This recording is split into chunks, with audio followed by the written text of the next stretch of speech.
Welcome back to another episode of the Uncommon Wealth Podcast. Today, we have a fascinating guest because most of our conversations focus on building businesses, creating wealth, and protecting wealth.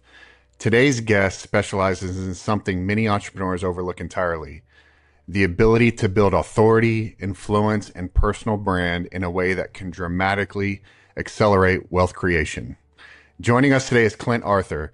Clint is a best-selling author, speaker, entrepreneur, media strategist, and founder of Celebrity Entrepreneur. For years, he's helped business owners, investors, professionals, and executives position themselves as authorities through television appearances, media exposure, publicity campaigns, and strategic personal branding. In fact, Clint, you and I go back about a decade. I was fortunate enough to attend the West Point Leadership Speakers Academy back in 2016. Oh, And wow. I've actually got some pictures I want to share with you from that, if you can see this. Yeah, there you go. You see that? Yeah, Isn't that cool? that was one hell of an event, man. Dude, it was. It was. It was a And lot of it was many hells of events. There was like five events in that one event. five events in that one. Yeah. So, man, I was excited when you showed up on the podcast list and really excited to have you on. Clint, welcome, man. Thank you. Good to see you, man. Yeah. So, most people know Clint Arthur of today, but do us a favor. Let's go back to the journey. What did Clint Arthur think success looked like when you were 25 years old? Well, that was around the time that I had a shocking revelation in my life. I was visiting with my parents, and they get into the hugest argument of all time. And my dad storms out of the apartment and slams the door behind him. And I turn to my mom and I go, the way he resents you all these years, have you been cheating on dad? And I'm thinking, holy cow, where'd that question come from? I never even thought that before. And then I'm thinking, wow, I can't believe I just asked that of my own mother. That's the rudest thing I ever asked anybody. And then I'm like, how come she's not answering the question? And then she goes, he's not your real father. Your real father was a doctor at the fertility clinic we went to for 6 years trying to have you, and you look just like that guy. And I'm like, say what? And that changed everything for me, because you don't realize how much of your life is based on who you think you are. Right. You just have this, you just go through your life thinking you're who you are, and that doesn't really matter. But when you have the base just chopped out from underneath you and you don't know who you are anymore, that changed everything. And that's when I said, you know what? I just want to follow my dreams. So my dream was to really be a movie star, like my friend from junior high school, Robert Downey Jr., or my other friend from junior high school who wasn't a movie star, but he was a little bit of a TV star. His name was John Cryer, and he was on Two and a Half Men, right? These were guys that I went to junior high school with. So I'm like, if they can do it, I can do it. And I started going on auditions and writing screenplays, and that transformed me into a very special person in Hollywood. Very quickly, I became the Wharton Business School taxi driver. And I drove yellow cab number 6087 for many, many years in Hollywood. And that takes me all the way through like December 31st, 1999. And you were probably getting some Y2K cash out of an ATM or partying with your family and friends. And I was behind the wheel, yellow cab number 6087. And in the back seat of my taxi that night were these two guys. They were MBA interns at Goldman Sachs. And I'm listening to them talking about some executive at Goldman Sachs. They're like, hey man, did you hear about Mr. Carrera? They made him the last partner right before the Goldman IPO, and he cashed out a gazillion dollars. And I'm like, are you guys talking about Chris Carrera? How do you know Mr. Carrera? Chris Carrera was a pledge in my fraternity. And when I was the pledge master, I used to make those little punks dance around the living room of our house with their tighty whities on top of their head. And now he just made a gazillion dollars, and I'm a taxi driver. I'm looking for the photo. I don't know why it's not showing up. My favorites. It's one of my favorite photos.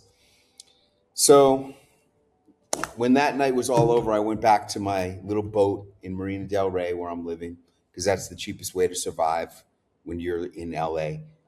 It was like $282 a month, including parking, and I could go up the ramp to take a shower in the bathroom or use the bathroom, and had a flashlight, and I'm like shining the light on my money as I'm counting the money at the end of the night. $513 driving a cab. Where was Chris Carrera tonight? Partying at the Rainbow Room? I was supposed to be special. I was supposed to be special.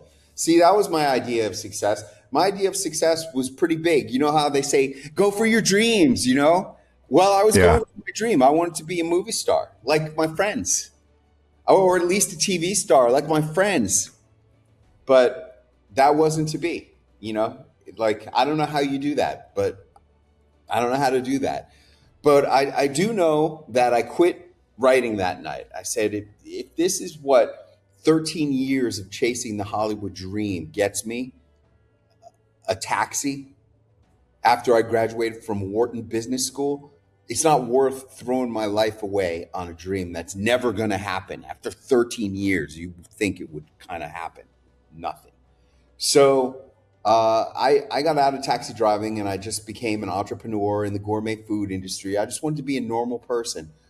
And I started making money. You know, it's funny when you start, like people used to say, you know, are you making any money? And I would say, I don't care about the money. I just want to have a career as a writer, as an actor. I don't care about the money. You need money. If you don't get money, you're not making it. And it's funny when you start focusing on making money, things can happen. It's funny that way. And so I started making money. And soon after I started making money, then I met an amazing woman, Allie, who you know. And she believed in me more than I even believed in myself. Because I had no confidence left. Like, I had very little confidence left. Like, once I started making money, I started getting a little more confident. And I started to have a life. And for many years, I did not write because I swore that oath on New Year's Eve of the millennium that I was never going to write again. And then after I became successful in the gourmet food industry, I wrote a book about what I learned at the Wharton Business School that helped me to become a successful entrepreneur once I started focusing on making money. And that book was called What They Teach You at the Wharton Business School.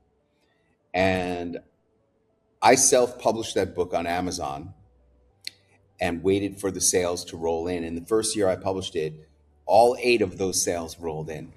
All 8 of them. All 8. And I wanted to sell more books. So, you know, I'm a believer in education. And I also loved going to seminars.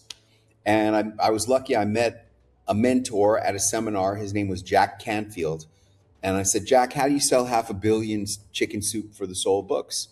And he goes, well, you got to be kind of famous. You know, people don't buy books from nobodies. They only buy books from somebodies.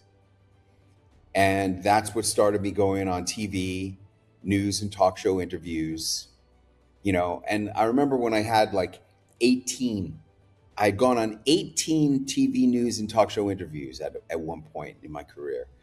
And I was talking, like I was planning on doing a seminar that was going to compete with Tony Robbins' seminar. And I told one of my friends about it. He goes, why would anybody go to your seminar? Because of your celebrity? And I was like, huh. He was like making fun of me for thinking that I was a celebrity. And I understand why. Because 18 local TV news and talk show interviews does not a celebrity make, you know, even though that's a lot, even though that requires a substantial investment of time and effort and even money. Just if all you got to invest in is the travel and hotel, that's an investment. But, you know, I've done 155 TV appearances to this date, including The Today Show, CNN, HLN, BBC, Sky News, Fox Business Channel, multiple times. I've been on every show. Fox Los Angeles, which is the big time, NBC New York. I've been on every show in America, basically. And even still, I'm somebody, but I'm not Tony Robbins. Tony Robbins is like 1,000 times more famous than me still, because he started sooner.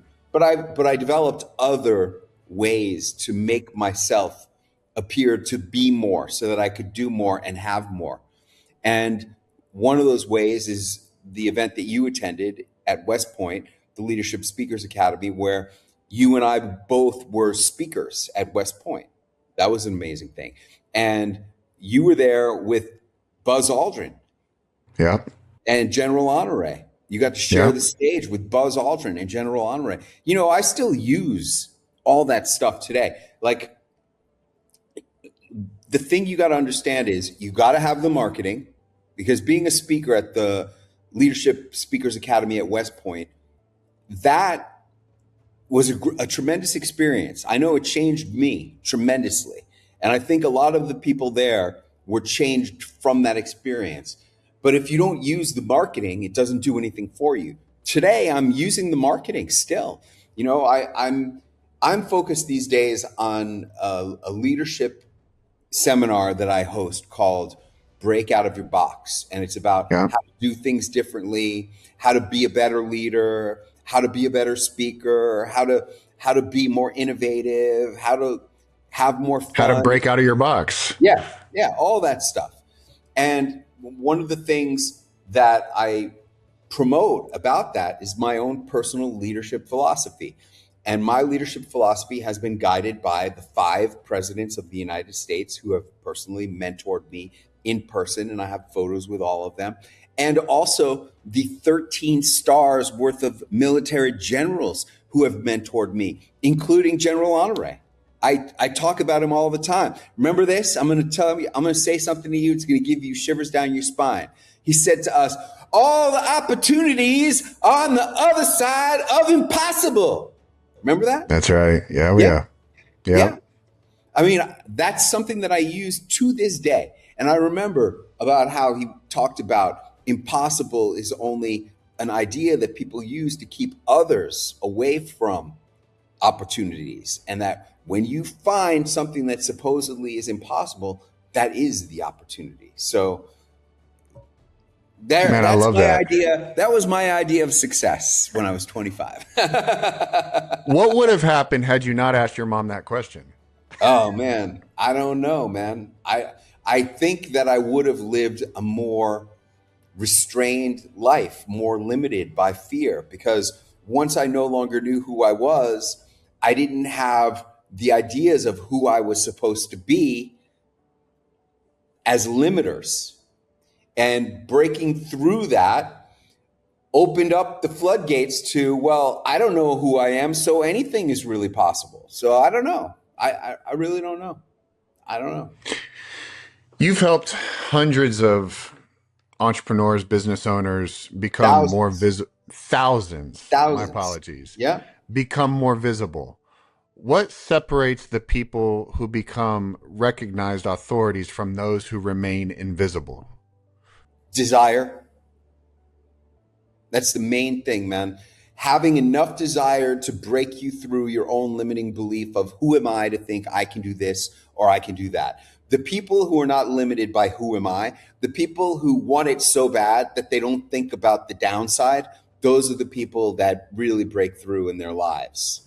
And also a little bit of luck. Sure, but you know, what do they say? Luck is where opportunity and preparation meet. Yep, that's right. But you, I guess that's true because you yourself had that cathartic moment where it broke your identity and you were free to do, you know, and chase and go after. And I think you're right. Like a lot of guys, I'll use guys as a gender neutral statement, but a lot of business owners, entrepreneurs, founders, they feel comfortable in their identity and uncomfortable getting out of that identity to try to grow and be something else. Yeah, that's what it's all about, because when you break out of your identity, Now you're in the unknown, and people are afraid of the unknown. Fear is where it's all at. And that's Yeah. why when I was on the Today Show and Brooke Shields goes, you talk a lot about being uncomfortable inside of your comfort zone. And I said, yeah, life begins where your comfort zone ends. And she goes, well, that sounds scary. And I said, when it's scary is when it's great. And today I have been through a lot of scary things. Like the whole West Point experience was super scary because they told us that we couldn't do it. You know, Right. I don't know if you remember, but 26 days before that event, they called me up and said, no, you're canceled. You're not having this event here.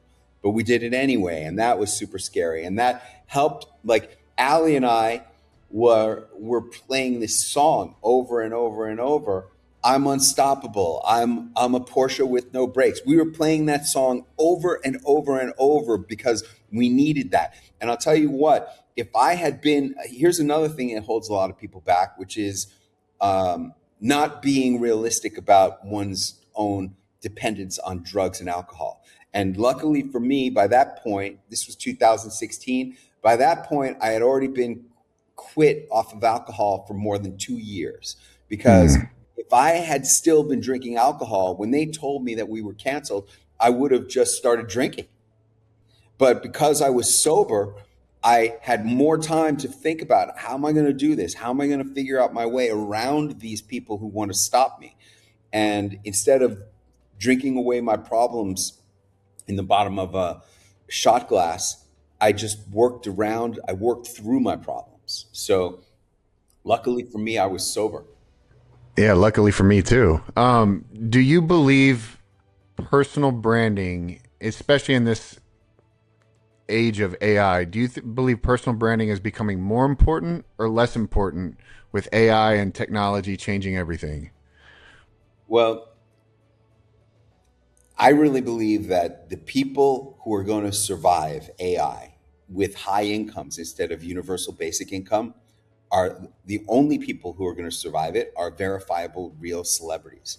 And there's two reasons for that. Number one is people want people. People buy people. So in a world where there are no people, where everybody's just in AI, the only people who are going to stand out are the ones who really stand out from being an actual celebrity.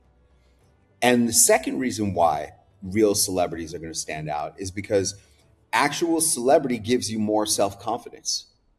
And without that self confidence, you're going to succumb to the AI. You're going to Hmm. think, well, how can I beat them? I know that they can't beat me. They can't beat me because they're fake and I'm real. Everything that they are projecting that they have done or that they know, they don't really know from firsthand experience. I know from firsthand experience. This is why when I was a kid, I went to Stuyvesant High School. And my creative writing teacher in Stuyvesant High School was a man named Frank McCourt. He won the Pulitzer Prize for his memoir, Angela's Ashes, about his impoverished childhood in Ireland. And he used to say to us, you have to write I've what read that book. you know. It's the greatest piece of prose on the Mm-hmm. English language. He used to Mm-hmm. say to us in person, in class, every day for the 2 years that I would study with him in high school, you have to write what you know. And what do you know better than your own life? And that I've thought about that statement a lot. Why is that so important to write what you know? Because the only way to have real authority is from personal experience. That's the only way. Any kind of theory has limits to the amount of authority you can have with a theory that's untested or untried or unknown.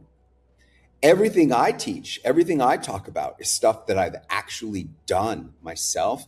And that changes the way I say things, that changes the way I write things, that changes the ideas themselves, because nothing I say is untested. Everything I talk about is real. And that's the difference between me and an AI. And that's the difference between me and somebody who aspires to be a celebrity. And when I say celebrity, like I said, I'm 1,000 times less famous than Tony Robbins, but with 155 TV appearances and speaking at Harvard and West Point and Oxford and Cambridge and NASDAQ and the London Stock Exchange and Mercedes and AT&T and T and Microsoft and Carnegie Hall and sharing the stage with Martha Stewart and Dr. Oz and Oprah and 5 presidents of the United States and 13 stars worth of generals. And I don't say all that stuff to brag. I only say all that stuff to share the amount of experiences that I have had, the stages where I have been challenged to present my ideas. That's all I'm doing, is letting you see the actual experience that I have. With those experiences under my belt, I have been tested under battle in many, many ways. And you know the extent to which I had to overcome challenges in order to get my ideas out there. That experience cannot be replaced. And that kind of experience is what powers almost every celebrity. Look, there are very few people who drop out of the sky and become a celebrity. Kato Kalin was one, okay? Another one was the girl in the blue dress with Bill Clinton, Monica Lewinsky. She's another Monica. one. But even still, those people, after they became famous, they had challenges that they have had to face as a result of their fame, which changed them. This whole experience of being a celebrity changes you. And I believe, honestly, what it does, from my own experience and from watching the thousands of students that I've worked with, it makes you more of who you really are. If somebody has a great business, but no one knows, none of their potential clients know who they are, what's the actual financial cost of obscurity? That's a great question. I love that. The cost of obscurity is saying I woulda, coulda, shoulda. That's the real cost. The financial cost of obscurity is not having your dreams come true, not Yeah. having the power to do what you want to do, not having the success that you aspire to have. You think you can do it without celebrity? You're kidding yourself. You got to get something to be able to stand out, because everybody's got an iPhone. So what makes you different? You're Right. just one more jerk with an iPhone. Unless that iPhone has taken pictures of you with major celebrities or on major stages or in TV studios or winning awards or going through the process of making your book a best-selling book or sharing the stage with famous people. If your iPhone is just doing what everybody else is doing, taking pictures of your kids and your pets and your food, man, I tell you, you better be one super incredible food photographer if you think that's what's going to do it for you. Because I Or the am. other way to, or the other way to think about it is, if that's the financial cost of obscurity, how does increased visibility or celebrity impact revenue, deal flow, partnerships, or investment opportunities? It's the only way you're going to have a chance. You think you're going to be able to do it without it? You're kidding yourself. You know why? Because they're like, I always say, if I can do it, anybody can do it, because I'm a middle-aged white guy and nobody wants me. And the reason why it's so tough for me is because there's a million middle-aged white guys who have the same high level of education, high level of experience, high level of success in business, and the money that they're willing to spend promoting themselves to make it. The competition for us middle-aged white men is so intense because middle-aged white men tend to be more successful than other demographics. Although I do see a lot of women, man, like middle-aged white women are really, I'd say middle-aged women today are like way more powerful than middle-aged white men, because they have more advantages these days. There's more opportunities in the realms where I'm working. If you're like, I always say, if I had a double D rack, I would be president of the United States right now. But there's a lot of women who have these advantages, and they are, like in the work that I do, I see tons of middle-aged women who are really breaking through. They're really going for it. But in any case, if I could make it as a middle-aged white man, anybody could do it, but there is so much competition. And if you're a middle-aged white man and you think you're going to make it without being a celebrity, you are kidding yourself. And Yeah. I know one guy in particular. I met him on the Grant Cardone charity cruise last year, and he's like, Grant says, if I don't know you, I can't flow you. That's what Grant says. That's speaking to celebrity. If you're a Hmm. nobody, nobody's going to give you money because people don't want to give nobody's money. No matter how great your ideas are, there's 100 guys who are somebody, some form of a celebrity, some level of a celebrity, who also have great ideas, and they have the added advantage of being a celebrity where you don't. So Yeah.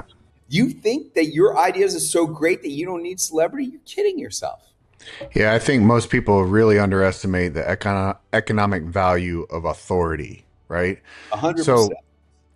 let's transition to the talk about wealth now. Now, every guest, Clint, has a different answer. When you hear the phrase uncommon wealth, what does that mean to you personally? It's not only about the money, because a lot of people have money that would make it commonwealth. Hmm. Uncommon wealth is the money and the experience to know what you really want. That's the most important thing. And how to spend your money and your time so that you have the freedom and the power to have the adventure in your life that you really want. One of my mentors said a long, long time ago when I was starting out in the experts industry in 2010, 11, he goes, if there were 3 words to describe you and what you're all about, what would those 3 words be? My 3 words are freedom, power, and adventure. And they have been for all this time it still describes me since 2010. I want the freedom to do whatever I want. I want the power to make my dreams come true. And I want to have the adventures that I want to have. I don't want to lead a boring life. I want an uncommon life filled with wealth and adventure. And today, you notice this crazy wall I got behind me and these tiles over here. I'm in my villa in Acapulco, and I live in a resort. There's not a lot of people who live here. They're too busy chasing the almighty dollar or the almighty peso. They have all, like, there's about 250 homes in this resort where I live behind the security gates. I'm the only one who lives here. All the other people, they just come here for Christmas and New Year's and maybe a couple weeks in the summer to rest because they're too busy pursuing money. I Yeah. I have I have the money that I want. I want the life. I want to live. I know that by living here without the stress of the pursuit of the almighty dollar, fierce, fierce, crazy pursuit, I'm going to have an extra 10 years of living. I know that by living here with the fresh air and the clean water that I get out of my water generating machine that generates air out of the humidity, generates water out of the humidity in the air, I'm extending my life by reducing the stress and treating myself better. That's all elements of uncommon wealth. Money is Man, common. I love that answer. I love that. But that answer today had to look totally different 10 or 15 years ago. What was the vision, or what did it look like 10 or 15 years ago? Well, when I started out this whole thing, today I'm a lifetime titanium member of Marriott Bonvoy. Okay, that that really explains to you what it takes, because you got to have platinum membership for 10 years in a row in order to become a lifetime titanium. So what is that? That's at least 100 nights a year in Marriott hotels. There were many years when I was spending 200 nights a year in Hmm. Marriott hotels on the road, speaking, selling, you know, as part of this development experience. Like I said, it's not easy for a middle-aged white guy. I had to work really hard to get to the level of celebrity that I have attained because of the competition and just how I figured out how to do it. I mean, and that included a lot of nights on the road. And I'm glad I did all those nights on the road. They've shaped me, they have molded me, they have helped me to become all that I am. But now that I am all that I am, I don't want to do 200 nights on the road anymore. Yeah. And you don't have to. And I don't have to. Yeah, it's lucky. I don't have to. So you've worked, as I was previously corrected, with thousands of successful entrepreneurs across multiple industries. I'm going to pick into your brain now on business ownership and wealth creation. What patterns have you seen among the people that you've come across who build substantial wealth? Well, they're not afraid of hard work. You can't do it without hard work. You got to do it with hard work. And they realize that you need to be somebody. You need to stand out. One of the things I say is different is better than better. There's a lot of people who are doing the same thing as you, and they're probably as good as you, and everybody's claiming to be better. Better doesn't matter. You know what matters is who's standing out as being different in a Mm. substantial and significant way. And the best way to be different is to be a celebrity. So the ones who seem to be the ones who succeed are the ones who are identifying and really pursuing some form of a way to stand out from the competition as their primary weapon in marketing. You got to understand marketing. That's another thing. Marketing, I say that the marketing of what you do is 100 times more important than what you actually do or sell. And then the marketing of you is 100 times more important than that. So then you take 100 times 100 and you get to the marketing of you is 10,000 times more important than what you actually do or sell. 100 times 100. And the people who are really killing it, the people who are really succeeding, are the ones who realize that your personal brand, your ability to distinguish yourself in a sea of sameness and increasingly in a sea of AI competition, your ability to stand out as being different and better is the key to it all.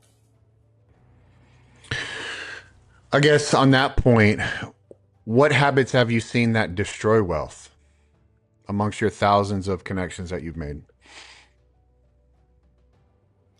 Destroying wealth. Wow. Well, um, that's a very interesting question because I don't really see a lot of people whose wealth is destroyed. They just drop off the map. So I'm not looking for people who are destroying their wealth. I'm not looking for people, and I'm not seeing people who have had their wealth destroyed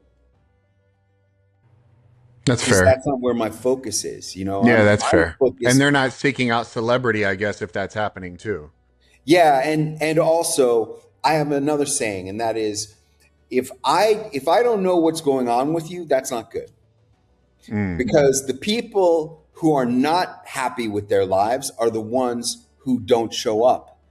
For example, in my own life, I said I've been mentored by 5 presidents of the United States. Well, one of those presidents was Joe Biden. And why did I meet Joe Biden? Because Joe Biden's son was one of my fraternity brothers in my fraternity in college. He was a couple years younger than me. So he was the one who died, Bo Biden. He had brain cancer. He was in the military. And when he died, there was a party. One of my fraternity brothers, Chris Carrera, the one who became the partner at Goldman Sachs. One day I get a call from one of my fraternity brothers. Hey man, are you going to the party? Chris Carrera's throwing a huge party for all the fraternity brothers at the Four Seasons restaurant on Park Avenue in New York City. And I'm like, oh wow, when is that? This is when I was a cab driver. And I called up my dad and I'm like, hey, dad, I've just found out about this party at the Four Seasons restaurant. He goes, are you going to go? I'm like, I can't go to that party. I'm a cab driver. He goes, you got to go to that party. That's what being in the fraternity is all about, is to go to stuff like this. I'm like, Dad, I can't go to that party. All my brothers are millionaires and billionaires, and I'm a taxi driver. He goes, I'll buy you a plane ticket. I'll pay for your hotel. I can't go, Dad. Well, fast forward to 2014, and I had just been on the Today Show, and I had become successful in my career. And I find out there's going to be another party thrown by Chris Carrera at the Four Seasons restaurant. And I show up, and there's all these Secret Service guys and metal detectors. And I see Chris Carrera. I'm like, Chris, what's going on? He goes, Joe Biden's going to be the speaker. So I go in there, and Joe Biden was the speaker. And when he spoke to us for like 15 minutes, if you go on YouTube and type in Clint Arthur, Joe Biden, you'll see the actual video of that speech that I shot from 6 feet away from the guy. And after it was over, I was the only person who had the courage and the gumption and the smarts to like immediately go right up to him and say, can I get a quick selfie, sir? He said, sure. So I take my selfie. And look, the lesson of that experience is showing up. See, I couldn't show up when my life wasn't going good. I couldn't show up. I was missing in action because I wasn't happy with myself. And the people who are not happy with themselves don't show up. So you don't see them. They just disappear. It's only the people who are happy with their lives and the way their life is going who are able to show up. And that's why I say you got to show up. It's a discipline that you got to do, because if you don't show up, that's the real problem. You're not showing up. And like, which is it, the chicken or the egg? Was it because I wasn't showing up that I wasn't doing good? Or was it because I wasn't doing good that I wasn't showing up? I think there's a combination of the two things. 100%. 100%. And, you know, it also begs the question, like, what if you had shown up to that luncheon when you were a cab driver? What opportunities could have been created there? Right. But that's back to the coulda, shoulda, woulda. And it's so hard, right? It's so hard to get out of your own box to go and do when you're not doing what you thought you'd be doing. Like, it's just this vortex of horrible self-talk that gets you stuck. So, complete transition. I'd like to explore something many entrepreneurs avoid altogether, but I feel like you're a pretty candid person. You help people, Clint, build valuable personal brands without question. But what happens if Clint Arthur decided tomorrow he wants out and he wants to retire? Well, that's the beautiful thing about the personal brand that I build, because I think what your question is saying is that, like, how do you escape the fame? I don't have any fame. I'm just a celebrity. I'm an entrepreneur who's a celebrity. Celebrity is just specific to a community. The only people who know who I am are my clients and prospects.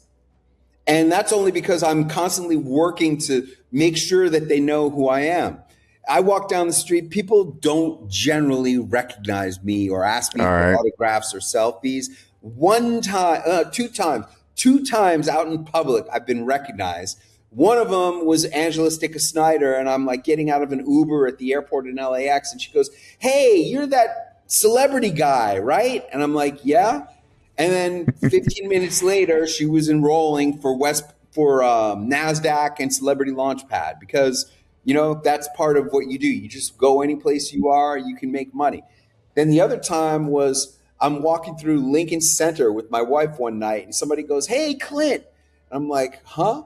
And they're like, "I saw you speak at this event." The only people who know who I am are people who have seen me speak at a conference where I've most likely paid to get on the stage to be a speaker. That's called marketing. That's what entrepreneurs do. You don't need to worry about losing your privacy or anonymity. When you're a celebrity, nobody knows who you are. In my book, Celebrity Entrepreneurship, I open with my chapter on the most successful celebrity entrepreneur of all time. His name was Arnold Kopelson. You've never heard of him. He produced Platoon and won the Academy Award for Platoon. And then he produced Falling Down with Michael Douglas. And then he produced The Fugitive with Tommy Lee Jones and Harrison Ford. And then he produced The Devil's Advocate with Keanu Reeves and Al Pacino, and Murder at 1600 with Wesley Snipes, and Seven with Brad Pitt and Morgan Freeman. 29 A studio feature films produced by this guy, and nobody's ever heard of him. $3 billion worth of ticket sales. He was my friend's father. He was one of my fraternity brother's fathers. And I went to his funeral in 2018, and I took a picture of his mantelpiece. And on the mantelpiece was all the pieces of celebrity entrepreneurship that I talked about. Pictures of him with famous people, pictures of him winning awards, pictures of him on TV. He didn't have a best-selling book. He had best-selling movies. So he had his Academy Award trophy on the mantelpiece. And then he also had pictures of him speaking at very important places. Those were all the tools of celebrity entrepreneurship displayed on his mantelpiece in Hollywood. It was actually in Beverly Hills, but that's Hollywood. And his target market, his customers and prospects, were the movie stars and the studio heads and the agents and managers. Like maybe 300 people knew who he was. That's all. If I want to retire, no one will ever know who I am, ever. If you did want to retire, though, could the business operate without you? Well, the business, what is the business? So there are two distinct elements of my celebrity branding efforts. Okay. And one of them is break out of your box. Now, the reason I'm so focused on break out of your box is because break out of your box is something that will be able to continue without me. Break out of your box, I am replaceable. Break out of your box is based on my body of knowledge about leadership, about executive presence, about building teams and speaker secrets and engagement. And it's a culinary adventure in Mexico City. It's all of that is done. It's a seminar that is repeatable by others. And that's why I'm so focused on break out of your box. I also think break out of your box is the sum total of everything that I've learned over the past 13 plus years of doing the work that I do, helping authors, speakers, coaches, consultants, advisors, and leaders to be more, do more, and have more. I've taken all of it and condensed it into a 3-day seminar called Break Out of Your Box. And right now, my wife and I are the ones who deliver the seminar, but we will be replaced by others. That is a replaceable thing. So that could continue if I wanted to do it. But, when you retire, is the question about retiring, or is the question about are you a business or versus do you have a job? That's the real question. I think it's all of those, right? Because the do you have a job question was going to be one of my follow-ups. Do you think most founder-led businesses are actually businesses or simply high sophisticated jobs? A lot of people have jobs, and in this day and age, look, if you have a job where you're your own boss, you're working for the man, but you're the man. How terrible is that? That's not too terrible. If you have a job where you get to make your own hours, how terrible is that? You're not behind the wheel hustling, trying to earn your $250 a night as a taxi driver the way I did for years and years and years. That's not I've had a job. Being a taxi driver, that's work. Digging ditches, that's work. What I do, this as much of a job as this is, as much as I have not been irreplaceable, as much as I've had to make it happen myself, it's way better, way more sophisticated work than driving a taxi or digging a ditch. I'll tell you that much. And for a lot of people, like, for example, a plastic surgeon who has to show up and operate. Well, that's not such a horrible job, is it? I mean, you're making a lot of money. You're not out there sweating in the hot sun. You're doing sophisticated work, helping people to achieve their dreams. If that's your job, well, there's a lot worse things out there in the world. And that's why a lot of my clients, although, they have jobs, they're smart enough to realize there are low paying jobs and there are high paying jobs.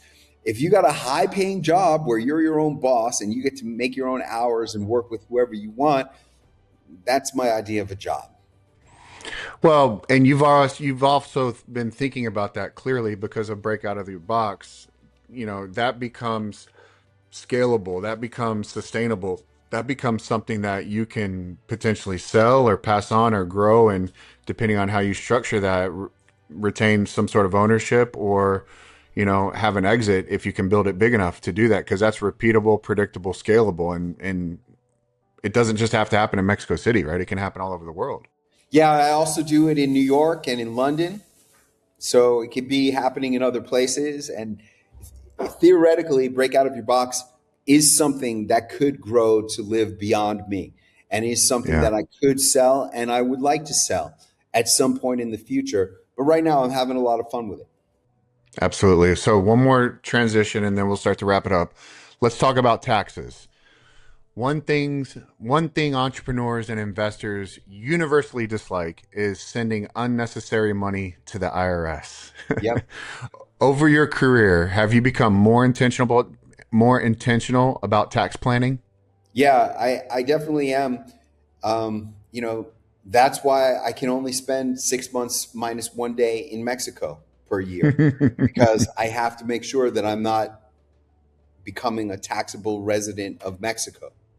Yeah. Um, that's why I'm looking into Panama and other solutions. But at the same time, I looked into Puerto Rico, and this goes back to uncommon wealth. There's a lot of guys who live in Puerto Rico. I don't know if you do or not.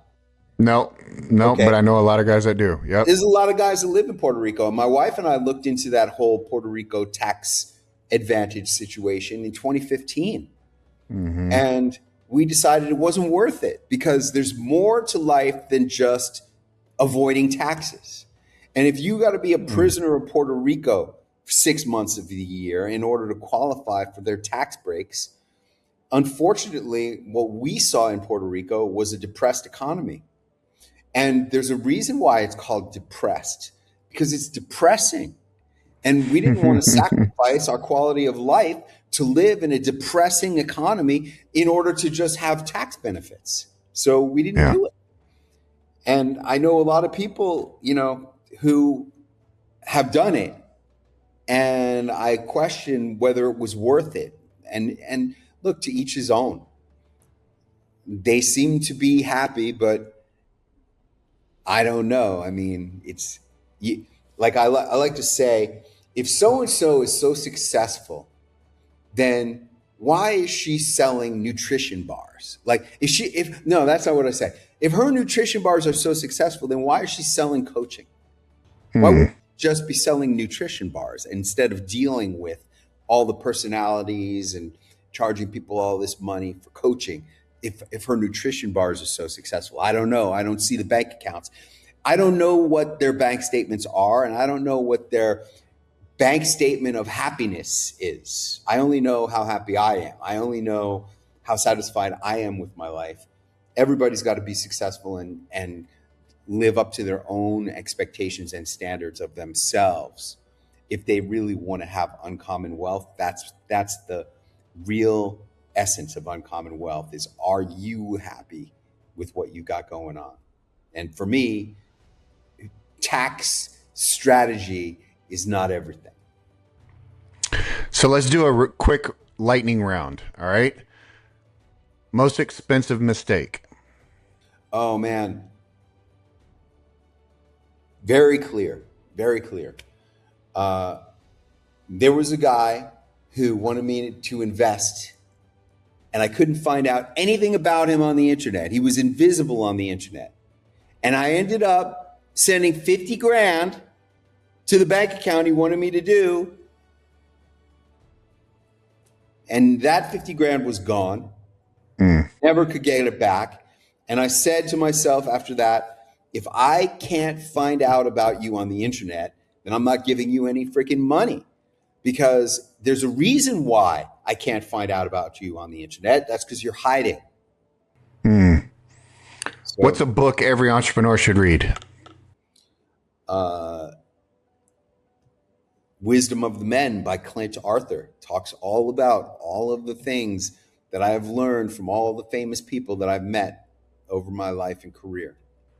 And where can they get that? That's on Amazon. And if you like Audibles, it's a fantastic Audible. If you've Did enjoyed you this, read it yourself? yeah, I did the Audible myself for real. Nice. Yeah. Nice. I always love it when the author does it. No pun intended. When you're Arthur, but when the author does the reading of their own book, I think that gives it a lot more feel to it. I hate it when it's not the author, unless it's a celebrity author. Like, for example, um, Will Wheaton read Ready Player One. That was an amazing Mm. performance. Or um, the Old Man in the Sea was read by um, a famous actor. Like, sometimes it's good to have a famous actor reading the thing, but if it's a nobody, or another great Audible was um, Kevin Hart reading his book, I Can't Make This Shit Up. Fantastic Mm. performance. But if it's not a famous author, if it's not a famous actor reading it, a lot of times I don't like it. All right, last one. What's one thing wealthy people understand that average people don't? That's a great question. Probably what they want. People who are really wealthy know really what they want and are willing to take action. That's another thing, how to take action to get what you want. That's really what it's it. Wealthy people know how to take action to get what they want. All right, final question. If somebody listening today wants to learn more about Clint Arthur, celebrity entrepreneur, break out of your box, and the work you're doing, what's the best place for them to connect with you? Well, you could go on Google and Google me, and you'll find lots and lots of pages about Clint Arthur. So you can find it that way, or go to clintarthur.tv. Clint like Clint Eastwood, Arthur like the king.tv, because I believe anybody who wants to be somebody needs to be on TV. Clint, this has been fantastic. Thank you so much for joining Uncommon Wealth, and appreciate your time. Right on, John. Great to see you. You too, buddy.